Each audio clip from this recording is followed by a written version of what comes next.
It shows she's a real liar. She said, well, you have to say to the public and you have to say to your donors different things, okay? The press doesn't even pick this stuff up. The Russian interference in this election and their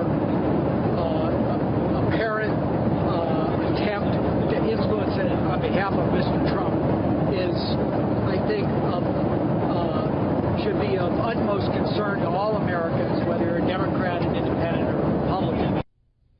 Tough to hear him there. John Podesta talking about the hack on his email, saying it's a Russian operation and that the FBI is looking into it. There are a lot of things. There's another email dump this morning, 1,200 more. A couple of them raised some eyebrows. This is one in March 2015, an email chain from 3 Clinton staffers discussing a House subpoena of Secretary Clinton's emails, and this takes place roughly 3 weeks before a Clinton IT person uses that bleach bit to wipe her server clean.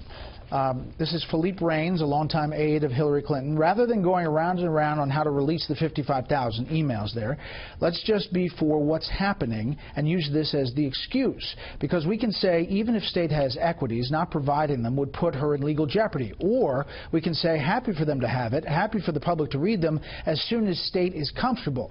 But let's somehow take advantage of this. Robbie Mook, now the campaign manager, responds, just for clarity, this House subpoena is just for Libya, right?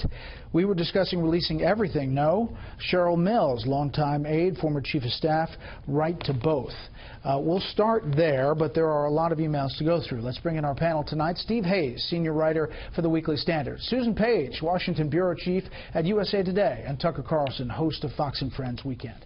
Okay, Susan, you look at these emails. Obviously, everything the Democrats and the Clinton campaign are saying is to point to the Russia part of this. But on the substance of the emails, you know, this is 3 weeks, this one, before we learn that the server is wiped clean. But it's after the House issues the subpoena. Yeah. You know, my husband, also a journalist, said this is like reading one of those post-campaign books, but during the campaign, with all the stuff you do reporting about to try to get a hold of. This is it's very interesting to get inside their heads as they're trying to strategize how to handle this very difficult issue over and over again. And we were talking before, it's gotten less attention than you might think it ought to get, given how interesting it is. I don't see a huge bombshell here, but I agree that this is something that is like reading a novel. You need the kind of annotation, though, that you were just providing. Yeah.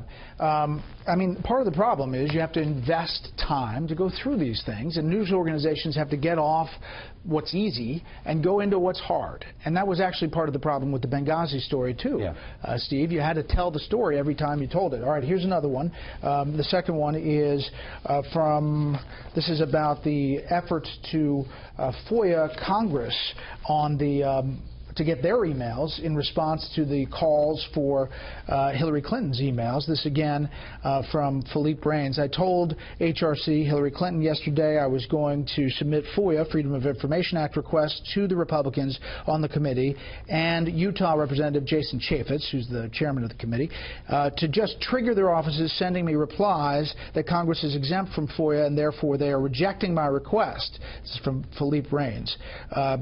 Goes on to say that she loved the idea, just preferred it not come from me. They ended up, and I don't think it was Philippe who filed the FOIA, but they ended up filing it, and these emails about Jason Chaffetz came out. Yeah, and it was a story for a couple days saying that, isn't this ironic, Jason Chaffetz is going through Hillary's emails and wants more of them, and his own emails aren't subject to FOIA. Look, I mean, I think the big takeaway on the email question is this.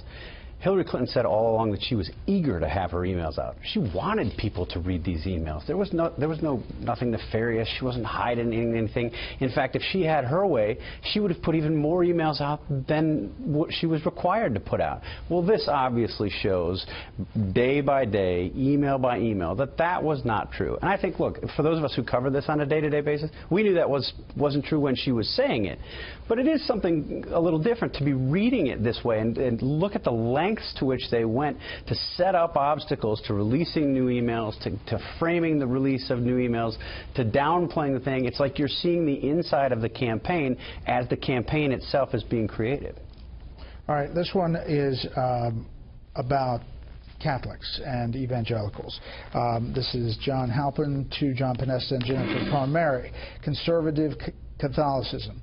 Ken Aletta's latest piece on Murdoch, Rupert Murdoch, and the New Yorker starts off with the aside that both Murdoch and Robert Thompson, managing editor of the Wall Street Journal, are raising their kids Catholic. Frigging Murdoch baptized his kids in Jordan, where John the Baptist baptized Jesus. Many of the most powerful elements of the conservative movement are all Catholic, many converts. It's amazing bastardization of the faith. They must have be attracted to the systematic thought and severely backwards gender relations and must be totally unaware of Christian democracy. Jennifer Palmieri responds, I imagine they think it is the most socially acceptable, politically conservative religion. Their rich friends wouldn't understand if they became evangelicals. Tucker. Well, this is infuriating on a whole bunch of different levels. I mean, for one thing, here you have two people, one of whom is the communications director for Hillary Clinton, maligning the world's largest religion, and nobody is covering it. I mean, and by the way, I'd say on the merits, Catholicism is backward in its view of gender relations compared to what? I mean, you can think of a couple other world religions are far more retrograde on that question than anything the Catholic Church has ever come out with. If, by the way, this were the subject were Islam, I mean, the president would have a primetime press conference right now, urging all of us to sort of quell our Islamophobia. Add a Republican's emails on Islam. And what's so amazing is, like Steve, probably like Susan, I spend most of the day reading this stuff, and some of it kind of rocks you a little bit like this, some of it doesn't. All of it is really interesting, and none of it is being covered. All right, first of all, I want to play some response from Father John and Raymond O'Rourke to this, and then I want to play Jen Palmieri's response. To suggest that somebody is becoming Catholic or becoming a Christian and raising their children in the faith, why? For political purposes. That's not smart. That's not American. This isn't just anti-Catholicism. This is anti-American talk. I think Catholics will get more enraged, and question marks will continue to hover above this campaign. What do they intend, and how do they think Catholics and evangelicals fit into America? I'm a Catholic. I don't recognize that email that we saw, and this whole effort is led by the Russians. The Russians, ones that orchestrated the attack. We believe, as noted by the statement from the Director of National Intelligence, that they're also behind the timing and manner of the leaks, and we are not going to do any more to comment or aid in their efforts. Okay, Susan. So, I mean, how big a problem? Let's just imagine it was getting covered every place. How big a problem is this potentially for a campaign? This particular exchange issue, the Catholic. Yeah, you know, being respectful of other people's religion, it's a fundamental American tenet. It's an important thing, and there is a snarky tone to this exchange. And absolutely that's inappropriate. I would say that the most inappropriate language came not from Jennifer Palmieri, who's with the campaign, but from a guy who's with the Center for American Progress, a think tank. And also, I think it's interesting, she says she doesn't recognize this email because the Clinton campaign has refused to either confirm or deny the legitimacy of these emails.